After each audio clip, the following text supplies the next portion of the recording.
What's the proper name for the board? Clapboard? Yeah, clapperboard. Yeah. 3, 2, 1. Forget it, it's gone. There's 26 hungry househeads here. Someone stick some bicep on. Mr. Relatable. Tell him something that you already knew. Mr. Relatable. He'll just nod and smile at you. Mr. Relatable. Has all his cards on the table.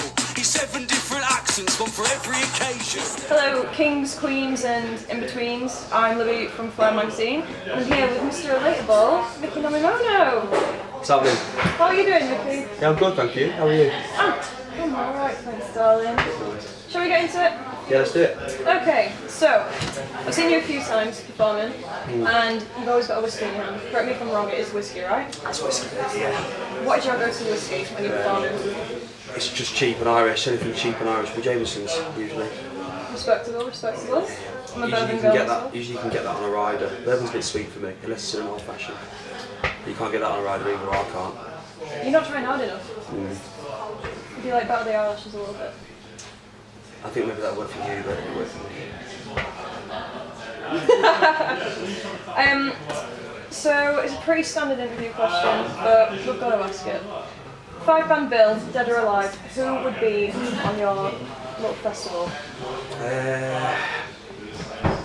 I'd probably start with Big William Shatner. Do you remember William Shatner from Star Trek? He makes tunes, and they're amazing.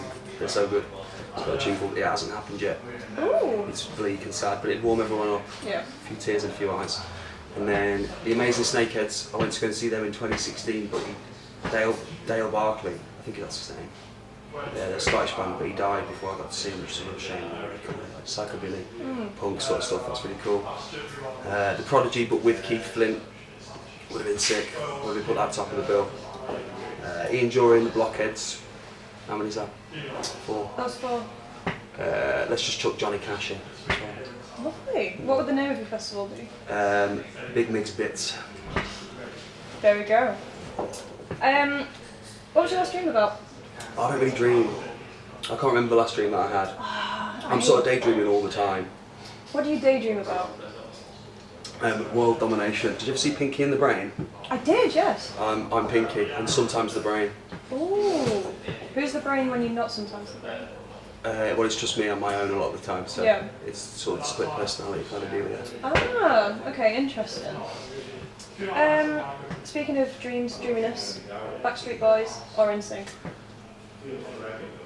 In Sync, Yeah? but only for Justin Timberlake, because he's just the sexiest man alive.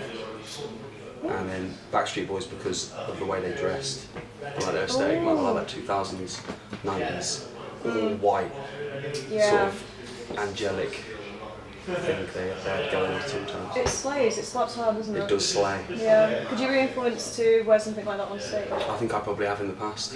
Wonderful. Yeah. Love that. I'm usually half naked on stage actually, thinking about it. That is true, yeah. Stage outfits go a bit awry. They don't stay on for very long. Well, that's part of the fun, isn't it? There we go. So, did they have any influence on your writing, NSYNC or Backstreet Boys? Like, what was your first song? What was Is that what you got? Is that what you get from listening to it? Yes, completely. Yeah, it's basically an NSYNC rip-off actually, isn't it? Thinking about it. And I don't think I kind of write it in a bubble, to be honest. I don't listen to my own tunes, I respect that. just on repeat at home. Yeah. No, there's a lot of influence from like early 2000s and late 90s aesthetics, like in how things look. I think I always go for that sort of high exposure, too bright, glossy, white teeth look. Well, not mine, but Yeah, that's fair. not in the tunes. I don't know what the tunes are inspired by. None of you don't know what any of them are inspired by. Usually just things that make me angry or make me laugh, or both. So But it's like musically, I don't know, I guess Ian Jury and the Blockheads, that was a big inspiration. I just like how cheeky he is, man. Everything's a bit tongue in cheek, that's fun. Dance music, load of dance music influences, because that's what I was doing before I was doing this. And then I got tired of not being the centre of attention. So I made that happen a bit more. Like there's too much separation between a DJ and a crowd for me. So I just came to the other side of the decks. You're a Leo, aren't you? I'm a Leo, yeah. No, that explains it. Your last release was How Does It Taste? What's the worst thing you've ever tasted? Oh man, I've had some pretty shitty pints of Guinness in my time. That's not good. No, it's not, because I don't know, Guinness is important to me. What's the worst thing I've ever tasted? The bitterness of defeat. Oh, we're going deep, emotional with the taste. I respect that. That's a nasty taste. Yeah. So, on your Instagram, there's been very funky posts at the moment, like Fire and Ice kind of vibe. Oh yeah. Is that a new release? Yeah, I've got some new music coming out in about a month. Thus it's called Hot and Cold. Thus the Fire and Icy, orangey, bluey stuff. I've been filming with Mr. Jamborito. Of course. In Dresden. He's a bit of a legend. He is indeed. He's a whiz with a camera. Take note, Ollie. I did look at Ollie when I said. Not on his level. Not on his level. I'll admit to that. Don't sell yourself short, man. Yeah, that's going to be cool. I'm really excited for that one. It's probably, I say this about all of this, but it's probably my favourite today. And the video's cool. I've kept it simple, but I think you'll enjoy it. The visual themes are fun, a bit different to usual. Very exciting. Have you got a specific date for that release? No specific date. I can't tell you, mate. I'm sorry, it's very secretive. Confidential. Exciting though. Yeah, it's going to be cool. It's been a while since I've put anything out, so it'd be good to get back to it. So I kind of took a little break from everything. Heck yeah. Well, I'm looking forward to that. Yeah, man. So, tell me a hot take. Hot take. So we can get cancelled before your next release. Hot take. Nepotism isn't a new thing. That's always been a thing. Everyone's banging on like nepotism is like started happening last week. That's just how life works. Yeah. We've known that for a while. I think we've known that for a while.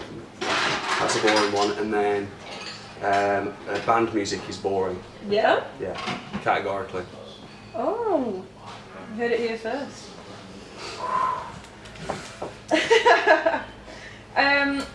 Tell me a secret, Mickey. My real name's not Mickey. I mean, I know that. Tell me a No, secret. you didn't know that. That's revolutionary. What? No way. My name is actually Miguel. Miguel Oranges Cerveza. Yeah, it is. It is. Miguel Cerveza. I'm thinking of starting a sort of sexy R&B alias under my real name, under Miguel Cerveza. So I look forward to that. Heck yeah, we're getting all juicy goss from you.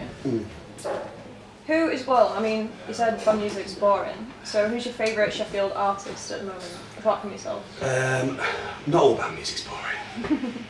Just most of it. Okay. Favourite Sheffield artist apart from myself at the moment? I really like Rosie. Do you know Rosie PM? I do, yeah. Rosie supported me at Yellow Watch, and I think that might be the first time I'd seen her live. And she was just incredible. She was so cool, and all her themes are really wicked. And she's just such a lovely person. And yeah, I was blown away by her at Yellow Watch.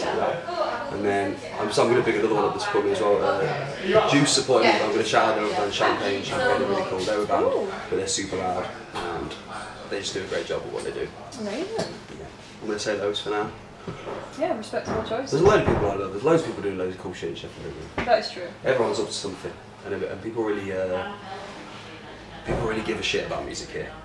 Do you know what I mean? I think that sometimes Sheffield gets missed out on tours and things like that. And people sometimes say it's boring. There's not a lot going on, but I think because it gets missed out on tours, everyone's got to stick up it. Do you know what I mean? I think people are really like.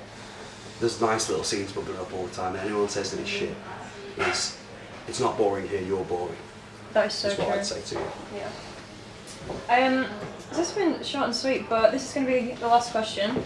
It's become a bit of a theme in all of our interviews now since the Quasi King, who's behind the camera today, has started asking this. If Jesus was around the 90s, would he be more Blur or Oasis? If Jesus was around in the 90s, he'd probably be a Blur fan. They were always a bit more moral, weren't they? In interviewing. So I think Jesus is probably Blur leaning. Yeah, so we've got 2 votes for Blur and 1 for Oasis. Who said Oasis?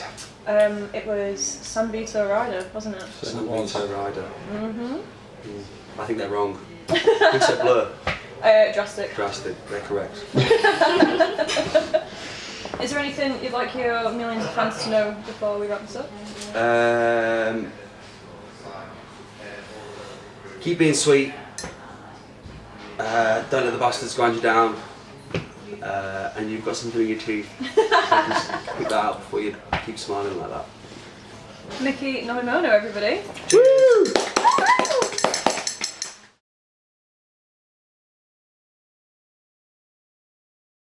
I think people will sit down and watch it. I mean, if it's you, then that's Yeah, they might do it. Yeah, that is true. Or just turn the audio off. Just watch you.